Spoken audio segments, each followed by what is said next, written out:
Running a business but not sure if you need a PO box or a virtual address? Well, today we're going to be going through exactly that.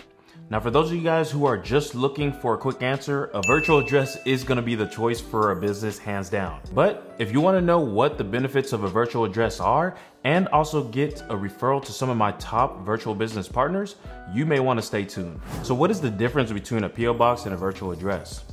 Now, a traditional PO box or a post office box is a physical lockable box that you're actually gonna rent at your local post office. Now, these are usually gonna be managed by USPS, which is a government agency, the United States Postal Service. These physical mailboxes are what you can see in any lobby if you go into a postal office. On contrary, a virtual business address is a service that actually uses a real street location to receive mail on behalf of the addressee, which would be you. Now, virtual address companies will typically use some sort of digitizing system so you can actually view your mail online or virtually.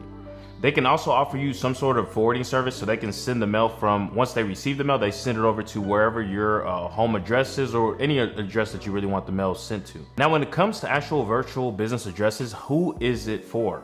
Now, for me, I find that it's for people who are either traveling, virtual, or overseas business owners that need a fixed address in the US, or for someone who may just want to keep their address private. For example, maybe you're working from your home, right? Or you got a home-based business. You might not want people to know where your home address is, so you might use a virtual business address. Now, before I give you the top 3 benefits of a virtual address and some of my top partners for virtual addresses, I do have just one word of caution. Now, there's a difference between a registered agent address and a business address. Now, I've had some people have a little bit of confusion with this, so I wanted to just clarify real quick.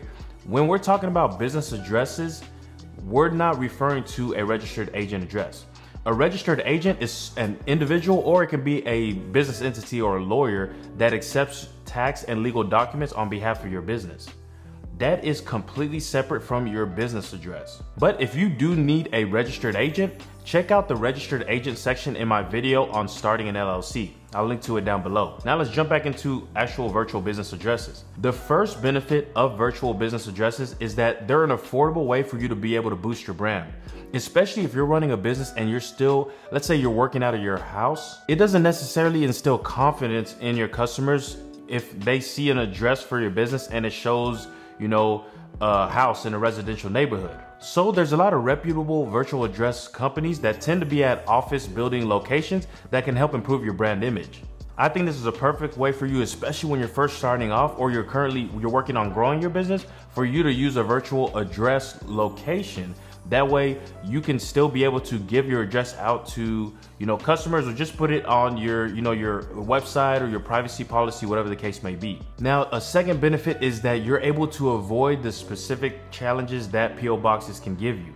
You'll find that if you use a PO box for your business, a lot of banks will just not accept the PO box as the main mailing address when you're trying to open a business bank account. Another thing is when you're trying to build business credit, you also need to have a virtual address as opposed to a PO box. So for me, it just makes sense for you to start off with a virtual address because it makes sure that you don't have the limitations that you would have if you were using just a regular PO box. And the third benefit, something that I found extremely helpful, is that you can have your mail sent to your home, or more specifically digitized. And that's kind of the route that I typically go. You can be able to see your mail contents online or just have it sent straight to your main address. I typically go with the former, where I will have my mail contents, I'll have it digitized so I can view them online, especially if I'm traveling or moving around and I might not be able to access the mail anytime soon.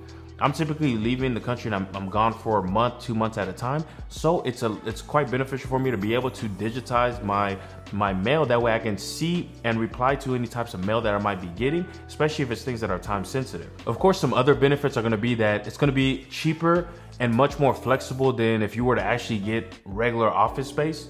It's gonna always look more professional than if you were to use a PO box or if you were to use just your home address. It's gonna give you the privacy that you're looking for so you don't have to expose your home address. And typically they're not gonna come with long-term commitments. So you're typically gonna be paying month to month with a lot of these virtual address companies. Now, some of my top virtual address partners. The first one's gonna be Alliance Virtual Address. Now these guys, they have over 1,000 locations and their price point starts at as low as $50 a month. Now I shot a whole video on them and I plan on shooting other videos since I've partnered with them. I've gotten a lot of rave reviews from a lot of my audience that have already signed up with those guys. Now a second company that people have been using as well is DaVinci. Now they're able to rent out their conference rooms for meetings, and also it can come with catering and things like that. So I think that's been a benefit that people have enjoyed. And they also start as low as $50 a month. So both of these different virtual business addresses are great places to start when it comes to you trying to get a virtual address. Now, if you're interested in learning more about how to actually start and run a business, I've actually shot a video detailing the 7 main things every business needs, even including some of my top partners to help you do it. So make sure you check out the video that I post here so you can actually learn more. Now, I appreciate you guys taking the time to watch this video. Be sure you hit the subscribe button so you don't miss any of my future videos, and hit the like button so I know that I'm on the right track. Besides that, I appreciate y'all watching, guys, and I'll see you at the next one. Peace.